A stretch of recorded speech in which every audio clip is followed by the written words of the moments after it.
এক অস্থির জেনারেশন তৈরি করছি আমরা।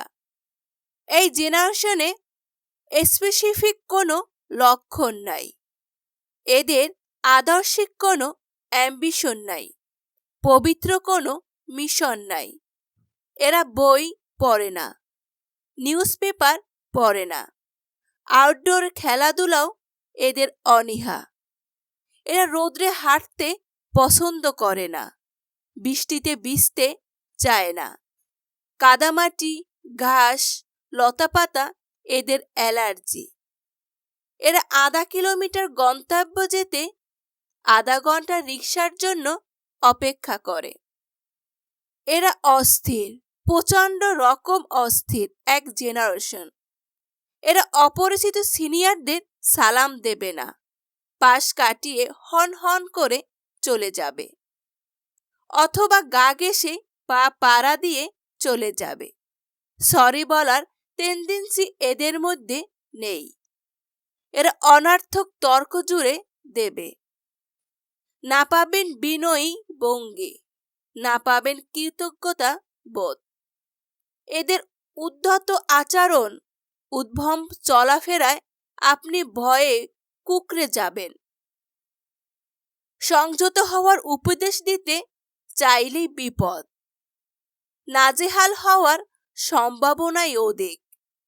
আপনি পাবলিক বাসে চড়ছেন, দেখবেন খালি সিটটার জায়গায় পেতে বসছে জুনিয়র ছেলেটা, বেশি প্রতিযোগিতা করবে, আপনাকে ধাক্কা টাক্কা দিয়ে স্টান বসে পড়বে। তার বয়সের দ্বিগুণ এই আপনি দাঁড়িয়ে দাঁড়িয়ে দেখা ছাড়া তেমন কিছু করার থাকে না।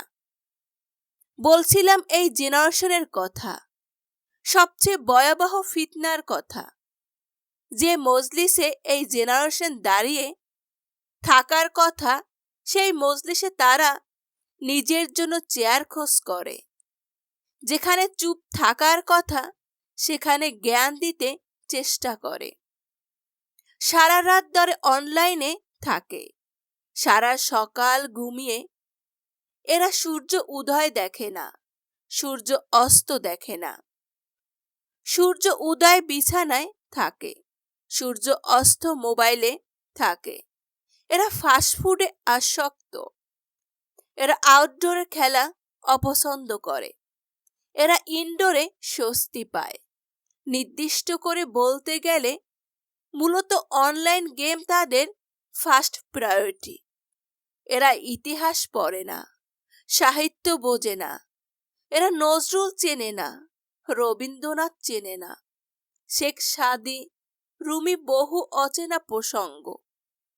এরা বই বোঝে না, বই পড়ে না, বই কেনে না। এরা নন স্কিলড।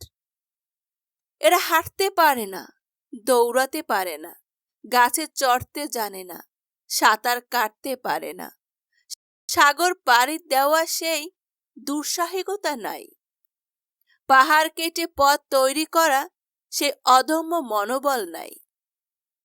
এদের উচ্ছ্বাস নাই, আবেগ নাই, সৎ সাহস নাই।